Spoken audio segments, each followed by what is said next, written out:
Good morning, it's Phil Simborg, and if you're not watching this in the morning, then good afternoon, evening, or whatever it is where you are.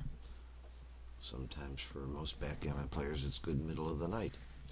This one bothered me in the middle of the night because I really had a problem with this over the board. Unlimited or money game, red's on the bar, has a 5-3 to play. Why don't you give some thought to what you would do? You can pause the video and come back if you like. I bet you get the 3 right. You have to come in with the 3. Where's the 5? Well, there's only 1, 2, 3, 4 legal 5s. They all have some merit, except it's pretty hard to make a case for playing 8 to 3. So that's a good way to think about backgammon plays. Rule out the ones that are ridiculous. There's no reason to take a checker, strip your 8-point, and put a blot in front. So that leaves 3 plays. Most people just jump right to the plays. I jump right to the automatic part of the play because that helps me narrow it down, and that's a good practice. Play the part that's forced.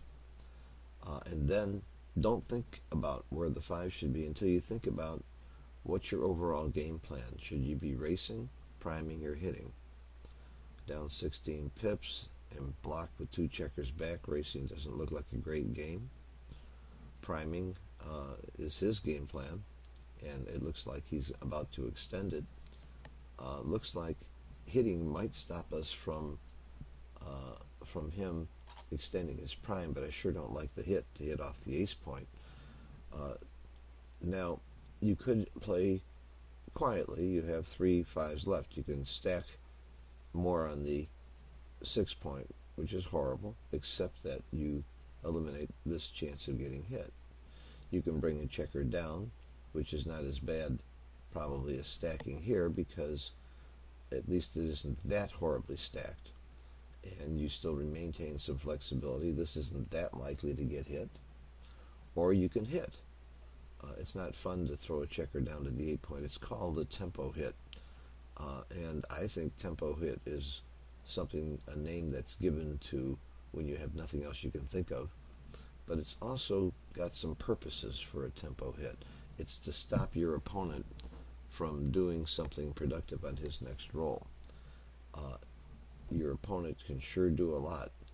If he rolls a 6-5 and makes this point, a 5-2 or 5-3 and makes this point, just a 4 makes this point.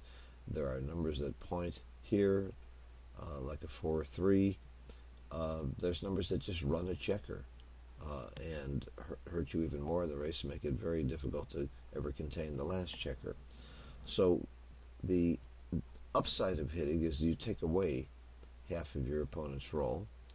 You're playing a hitting game. You might end up making the ace point, which is not the most fun thing in the world, but we found out over the last 20 years it's not as bad as it used to be to make an ace point. And if you get hit back, it's not so terrible either. You're going to come in all but 4 rolls. By the way, there are 2 points made. 2 times 2 is 4. So you immediately know out of the 36 possible rolls, 4 times you don't come in next time. That is, unless he comes in with some number like double 2 that comes in, and well, double 2 wouldn't hit. So there is no roll that hits and makes another point. So you're going to come in 32 out of 36 times. Often you're going to anchor high with the 3 or with a 4-1 or a 4-3. Even a 2-1 just makes this anchor. So we'll often make a pointed here, which is going to be pretty helpful to keep you from getting blitzed down here. So there are some really real advantages to hitting to keep him off balance at a time when you need to. This is pretty much a defensive play, not an offensive play. You think a lot of people think that's offensive. You're really doing this hit to stop him from completing his game plan, which would be either racing or priming. He can beat you either of those 2 ways very, very easily. And let's not forget, with some of the right rolls, give him a double 5 here or a 5-3 that points on you. Or something that hits twice, you could really get blitzed in this game. So you're really stopping him from being able to play, and that is the game plan. Look around the board, look at all possible plays, think about your best game plan, and here hitting is the best game plan. even though it's really ugly to hit off the ace point. By the way, after you hit off the ace point, don't make the mistake of just leaving that guy stranded there. If he doesn't get hit, it really is often right to go ahead and just make it, even though you don't like making that point. It won't hurt in a hitting game later.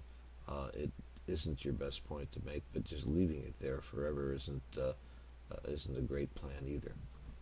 So, I hope this gives you some insights on when and how to find a tempo hit. Thanks for watching. Bye-bye.